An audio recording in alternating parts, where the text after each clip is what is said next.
The After the Affair podcast with me, Luke Shillings, is here to help you process, decide, and move forward on purpose following infidelity. Together, we'll explore what's required to rebuild trust not only in yourself, but also with others. Whether you stay or leave, I can help. And no matter what your story, there will be something here for you. Let's go.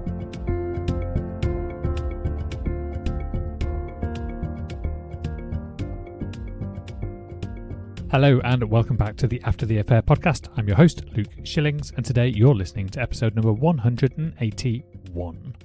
Recently, I received a message from someone who had asked a really important question, and it's a question that honestly I'm quite surprised I haven't covered more directly on a podcast episode before. They wrote to me and said, I wondered if you had done any podcast episodes surrounding alcohol. My partner blamed their betrayal on being drunk and said that if they had been sober, this would never have happened. And they then finished the message with something that many of you listening might recognise. This happened quite some time ago, but it still feels very raw. Now, I want to start there, because if you are someone who is still carrying the emotional weight of something that happened a year ago or 2 years ago, or sometimes even longer, I want you to know that there's nothing unusual about that. Betrayal doesn't always heal with time alone. It heals with understanding, and when the explanation that you've been given doesn't quite sit right with you, your mind keeps returning to it. Your brain keeps trying to solve the puzzle. Was it really the alcohol? Was it just a mistake? Does that explanation actually make sense? What if it could happen again? So today I want to explore this in a bit more detail. What role does alcohol actually play in betrayal? Does alcohol cause infidelity? Or does it simply lower the barriers that normally stop something from happening? Let's start with the explanation itself.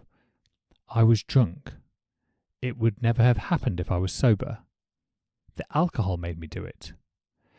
This explanation is quite common, and for the betrayed partner, it often creates a strange emotional mix. Part of you might feel a slight sense of relief, because if alcohol was the cause, then maybe the betrayal wasn't intentional. Maybe your partner didn't consciously choose it. Maybe it was just a terrible mistake. But another part of you feels deeply unsettled, because alcohol is, quite common. People drink at weddings, at parties, on holidays, on nights out with friends, sometimes even casually at home. So if alcohol is the explanation, your mind naturally starts asking a new question. What happens the next time alcohol is involved? That's why this explanation rarely restores safety. Instead, it often introduces a new kind of uncertainty. Now, let's talk about what alcohol actually does to the brain. Alcohol reduces inhibition. It affects the part of your brain responsible for impulse control, judgment, and decision making. In simple terms, alcohol weakens the internal brakes that normally regulate behaviour. That's why people say things they wouldn't normally say. That's why people take risks when they wouldn't normally take them. That's why behaviour under the influence can look very different to behaviour when sober. But here's the important part. Alcohol does not create values. Alcohol does not insert brand new desires into someone's mind. It just lowers the guardrails that normally keep behaviour aligned with those values. So, when someone says, that wasn't me, that was the alcohol, we probably have to look a little deeper. Because the alcohol didn't invent the behaviour. It just removed some of the restraint.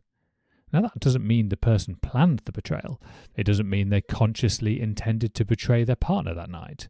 But it does mean something important. The situation, the environment, and the lowered inhibition all came together in a way that allowed something to happen. And if the explanation stops at, it was just the alcohol, then the real learning often never happens. The alcohol explanation becomes problematic when it removes responsibility. Because if the story becomes, the alcohol made me do it, then the behaviour becomes external. It wasn't their choice. It wasn't their character. It wasn't their responsibility. It was the drink. And if both people in the relationship accept that explanation at face value, nothing actually changes, because alcohol will obviously, or likely, exist again. Social situations will exist again. Attraction will probably exist again, and it's not unreasonable to think that opportunities might not exist again. So if alcohol is the only explanation, the deeper question remains unanswered. What allowed that situation to develop in the first place?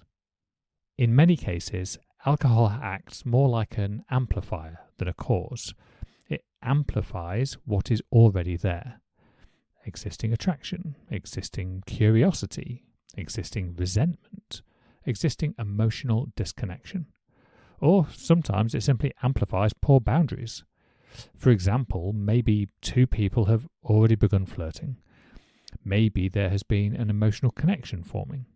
Maybe conversations have become slightly more personal or intimate.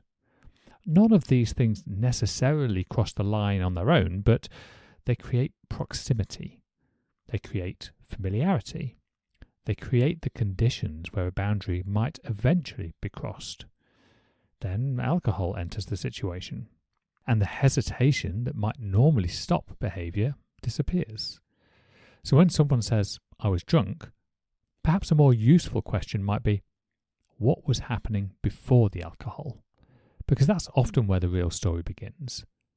Now, obviously I want to be careful here, because responsibility is not the same as shame. Acknowledging alcohol played a role is completely reasonable. It absolutely can affect judgment. But responsibility means looking at the whole picture. A more honest explanation might sound something like this. I drank too much, and it lowered my inhibition. But I also allowed myself to be in a situation where boundaries were perhaps already weak. Or I wasn't paying attention to the way that relationship was developing, and alcohol removed the hesitation I perhaps normally would have had. Or even, I made a decision I regret, and alcohol made it easier for me to ignore the consequences in that moment. Those kinds of explanations create something quite important: awareness, growth, ownership, and those are the things that actually rebuild trust. Now, let's return to the person who sent the message. They said something that stood out to me. This happened quite some time ago, but it still feels raw. When people say that to me, it often means something deeper. It often means the explanation they received never quite satisfied their nervous system. Because your brain is always asking one question after betrayal. Is it safe? If the explanation doesn't fully answer that question, your mind keeps returning to it. Not because you're refusing to move on, but because your brain hasn't resolved the uncertainty. So instead of asking, was it the alcohol, perhaps a more useful question might be, what has changed since then? Has your partner reflected deeply on what happened? Do they understand the environment that allowed it? Have any boundaries changed? Have any habits around alcohol changed? Have they become more aware of situations where alcohol could weaken their judgment? Those things matter far more than the explanation itself, because trust is rebuilt through learning, not through justification. If you're someone listening to this who has betrayed a partner and alcohol was involved, there is something important also for you to understand. Saying I was drunk might feel like honesty. It was probably true, but to your partner, it might feel incomplete, because they're not just asking what happened, they're asking why it happened, and more importantly, they are asking what will stop it happening again. So the deeper reflection really matters, not because you need to punish yourself, but because the relationship needs to understand the full picture in order to rebuild safely. And if you're the person who was betrayed and this explanation was given to you, your discomfort makes sense. Your mind is trying to understand whether the explanation is sufficient or not. But it can also be helpful not to get stuck analysing one sentence from the past. Instead, look at the behaviour in the present. Look at growth.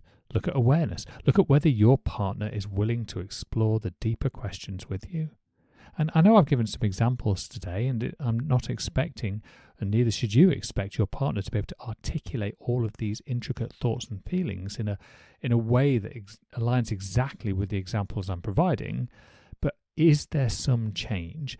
Is there some movement? Is there some growth, some awareness, something that suggests that what is true now is not the same as what was true then? Because the future of the relationship is shaped far more by growth than by the original explanation. Alcohol may lower inhibition, but it does not create character. It reveals how someone behaves when their guardrails are weakened. That doesn't mean alcohol is irrelevant, but it does mean the deeper work after betrayal is not explaining the moment. It's understanding the patterns that allowed it. So if this is something you've struggled with, perhaps the conversation to have is not, was it the alcohol, but what have we learned from what happened? Because relationships don't rebuild themselves through excuses. They rebuild themselves through awareness, through honesty, and through growth. If you're still carrying questions about something that happened months or even years ago, you don't have to process that alone. Understanding the dynamics behind betrayal is often what allows the emotional charge to finally settle. If you'd like support exploring that, you can visit lifecoachluke.com or drop me a message directly on Instagram at mylifecoachluke. And until next week, take care of yourself. I'll talk to you soon.